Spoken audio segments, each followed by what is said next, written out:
Hello friends, welcome to one சிறப்பு சமையல். இன்றைக்கி நம்ம பார்க்க போகிற ஸ்பெஷல் ரெசிபி நல்ல சுவையான காரசாரமான தக்காளி ஊறுகாய். இது இட்லி, தோசை, சாதம், சப்பாத்தி எல்லாத்துக்கூடையும் ரொம்ப நல்ல காம்பினேஷனாக இருக்கும். நம்ம இதை ப்ராப்பராக ரெடி பண்ணி ஃப்ரிட்ஜில் எடுத்து வச்சுக்கிட்டோன்னா 1 மந்த் வரைக்கும் வச்சு யூஸ் பண்ணலாம். ரொம்ப நல்ல டேஸ்டியாக இருக்கும். வாங்க ரெசிபி எப்படின்னு பார்க்கலாம். அதுக்கு 1 கிலோ அளவுக்கு தக்காளி பழத்தை எடுத்துகிட்டு நல்லா இந்த மாதிரி வாஷ் பண்ணி எடுத்து வச்சுக்கலாம். நல்ல சிகப்பான தக்காளி பழமாக வாங்கி வச்சுக்கோங்க. அப்போ தான் தக்காளி ஊறுகாய்க்கு ரொம்ப நல்லாயிருக்கும். இந்த மாதிரி வாஷ் பண்ணி எடுத்து வச்சுருக்கிற தக்காளி பழத்தை ஈரம்லாம் எதுவுமே இல்லாமல் நல்லா ட்ரை கிளாத் வச்சு நல்லா தொடச்சி எடுத்து வச்சுக்கலாம். அப்போ தான் நல்லா கெட்டு போகாமல் இருக்கும். ஈரம் இருந்ததுன்னா கெட்டு போயிடும். அதனால் நல்லா ஈரம் இல்லாமல் தொடச்சி எடுத்து வச்சுக்கலாம். தொடச்சி வச்சுருக்கிற தக்காளி பழத்துலேருந்து 1/2 kg தக்காளி பழத்தை நம்ம இந்த மாதிரி பொடிசாக கட் பண்ணி எடுத்து வச்சுக்கலாம்.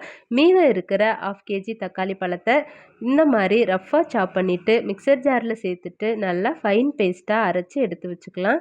இந்த மாதிரி பாதி பழத்தை அரைச்சும் பாதி பழத்தை இந்த மாதிரி மெல்லிசாக கட் பண்ணி சேர்க்கும் போது தக்காளி ஊறுகாயோட கன்சிஸ்டன்சி வந்துட்டு ரொம்ப நல்லாயிருக்கும்.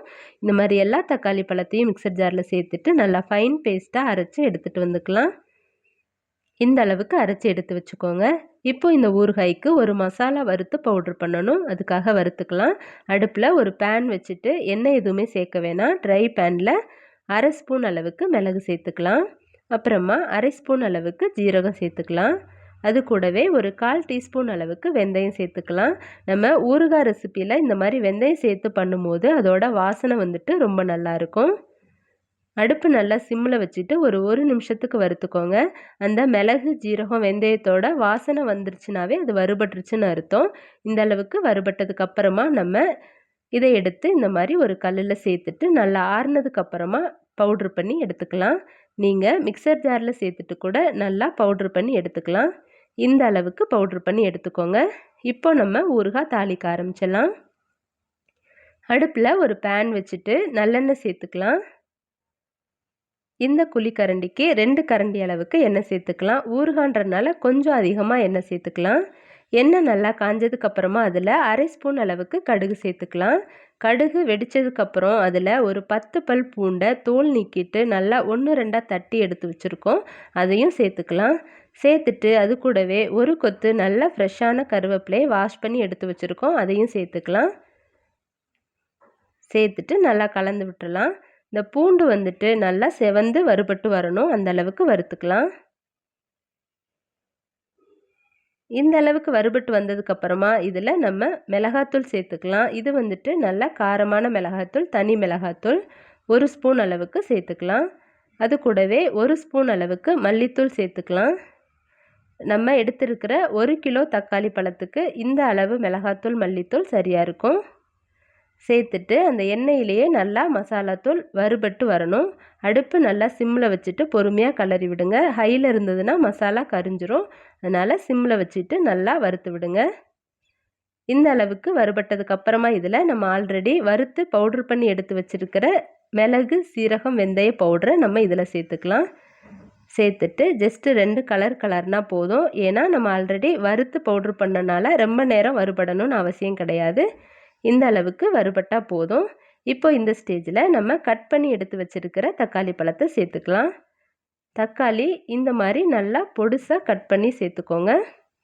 அது கூடவே நம்ம ஆல்ரெடி நல்லா அரைச்சி எடுத்து வச்சுருக்கிற தக்காளி பழத்தையும் சேர்த்துக்கலாம்.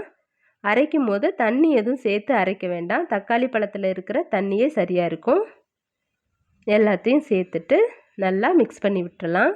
அந்த மசாலா கூட தக்காளி எல்லாமே நல்லா மிக்ஸ் ஆகிற அளவுக்கு 1 நிமிஷத்துக்கு நல்லா கலந்து விட்டுருங்க.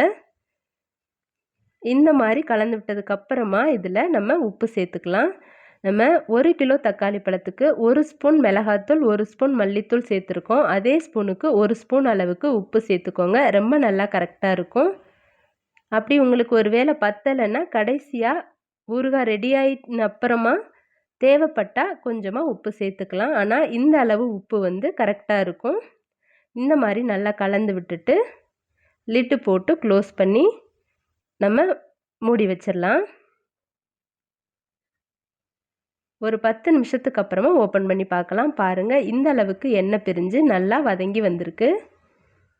இது கம்ப்ளீட்டாக இந்த ரெசிபி ரெடி ஆகுறதுக்கு ஒரு 25 நிமிஷத்துலேருந்து 30 நிமிஷம் ஆகும். அந்த அளவுக்கு வதங்கினா தான் ஊறுகாய் நம்மளுக்கு ரெடியாகி வரும். இப்போ திரும்பவும் கலந்து விட்டுட்டு ஒரு லிட்டு போட்டு க்ளோஸ் பண்ணி மூடி வச்சிடலாம். அதுக்கப்புறமா ஒரு 10 நிமிஷத்துக்கு அப்புறமா ஓப்பன் பண்ணி பார்க்கலாம். பாருங்கள், இந்த அளவுக்கு வதங்கி வந்திருக்கு. இந்த மாதிரி அடிக்கடி ஓப்பன் பண்ணி கலரி விட்டுட்டு திரும்பவும் க்ளோஸ் பண்ணி வேக விடணும். இந்த மாதிரி வதக்கும் போது தக்காளி ஊறுகாய் வந்துட்டு பர்ஃபெக்டாக வரும். இப்போது தண்ணி எல்லாமே வற்றிட்டு ஊறுகாய் ரெடி ஆயிடுச்சு. கடைசியாக இதில் 1 ஸ்பூன் அளவுக்கு நல்லெண்ணெய் சேர்த்துக்கலாம். நல்லெண்ணெய் சேர்த்துட்டு ஒரு 2 நிமிஷம் கலந்து விடும்போது பாருங்கள், ஊறுகாய் இந்த அளவுக்கு நல்லா தண்ணி எதுவுமே இல்லாமல் பாத்திரத்தில் ஒட்டாமல் நல்லா ஹல்வா பதத்துக்கு வந்துருச்சு. இப்போ இந்த ஊறுகாய் வந்துட்டு ரெடி ஆயிடுச்சு. வாசனை வந்துட்டு நல்லா கமகமன் இருக்குது. நம்ம மிளகு, ஜீரகம், வெந்தயம் எல்லாமே போட்டிருக்கிறதுனால ரொம்ப நல்லா பர்ஃபெக்டான வாசனையோட டேஸ்ட்டோடு வந்திருக்கு. இப்போ இது நல்லா ஆறுனதுக்கு அப்புறமா இதை நம்ம ஒரு கண்ணாடி பாட்டிலில் எடுத்து ஸ்டோர் பண்ணி வச்சுக்கலாம். பாட்டிலில் ஈரம் எதுவுமே இல்லாமல் நல்லா ஈரத்தெல்லாம் தொடச்சிட்டு அதுக்கப்புறமா நீங்கள் ஸ்டோர் பண்ணி வைங்க. அப்போ தான் ரொம்ப நாளைக்கு கெட்டு போகாமல் ரொம்ப நல்ல ஃப்ளேவர்ஃபுல்லாக இருக்கும்.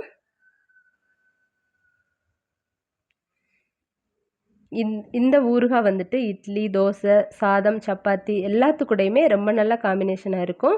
நம்ம ஒன்ஸ் ரெடி பண்ணி எடுத்து வச்சிட்டோன்னா 1 மந்த்துக்கு கெட்டு போகாமல் இருக்கும். நம்மளுக்கு எப்பப்பெல்லாம் தேவையோ அப்போல்லாம் நம்ம எடுத்து யூஸ் பண்ணிக்கலாம். இந்த தக்காளி ஊறுகாய் ரெசிபி உங்களுக்கும் பிடிச்சிருந்தா நீங்களும் ட்ரை பண்ணி பாருங்கள். ட்ரை பண்ணி பார்த்துட்டு எப்படி இருக்குன்னு கமெண்ட் பண்ணுங்கள். நம்மளோட வான் சிறப்பு சமையலை சப்ஸ்கிரைப் பண்ணி நம்ம அடுத்தடுத்து போடுற வீடியோஸை மிஸ் பண்ணாமல் பாருங்கள். தேங்க்ஸ் ஃபார் வாட்சிங்.